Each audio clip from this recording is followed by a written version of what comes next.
Uninterpreted diagnostics, we have to pull up from the list the MRN, which is going to be 182413. Enter it right in there. We know we're going to have to create an encounter, so the type of encounter we are going to be creating is a documentation.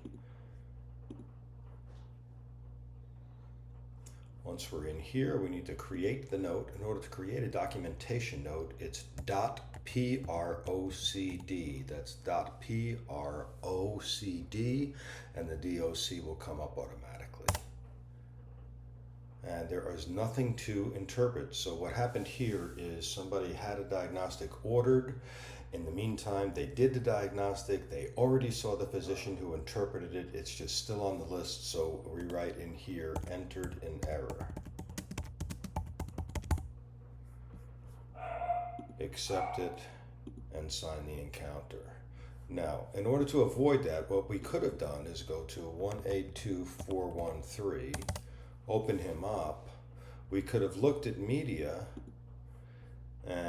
or we could have looked at note and see that he just saw Dr. Aronowitz on 7/6, and we go there.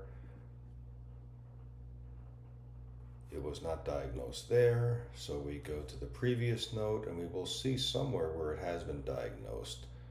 And look at that, it has not. So this is one that was just entered in error. So we can get out of that one and we can go to the next one. So the next one is going to be 182577. We come to this gentleman. Here what we can do is we can look at notes first, and we can see that they were just seen by Dr. Picciani. Okay, so most likely this is a case where Dr. Picciani did it, but her scribe never interpreted it in the chart. I will be going over that with Ellie next week. So here we need to create the encounter. Again, go to documentation, hit accept. We're going to create the note. Again, .procdoc is the complete one. And this is going to tell us that she's had 2 retina scans, and she's been seen by Dr. Picciani both times. So here we open it up, we come down here, and we write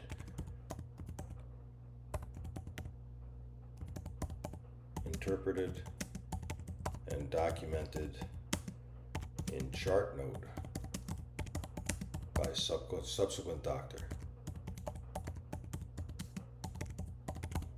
What I like to do is I like to copy and paste that because we're going to use that a few times today, no question about it. So Command C, we will accept that. Now there's also another one in there, so we want to go back so that we can go do the same thing for that last one. So in the documentation note, okay, we go to edit procedures, add another procedure.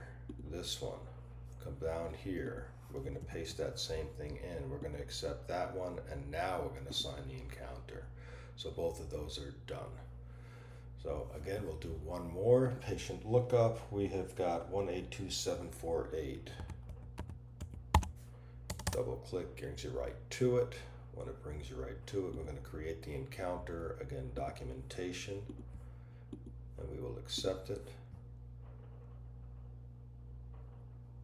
We will create a note. .procdoc brings it to us. Here we've got 2 OCT nerves that were ordered. One was ordered in January, one was ordered in August. So if we want to, we can go to chart review, take a look at notes, and see if they've been seen more recently. And they have, so they've been seen by Soraya. So we can look at Soraya's chart and just see if she did the interpretation. She did not do the interpretation. She ordered another one, so that's the one that's awaiting. Okay, so we only need to interpret one of these. So let me show you how we're going to do that. We're going to get back out of that. And we go to this one. Oh, she did see them, so it was on the 31st and she was already done. Okay, so both of these we can do in the same way that we just did the other 2. It was documented, interpreted and documented by a subsequent doctor. We're going to add a procedure because this one also was that way. And there we go. And now we can accept it. and now we sign the encounter, and now both of those uninterpreted diagnostic tests are out of the system. So that's how we do it. Hope that answers your question.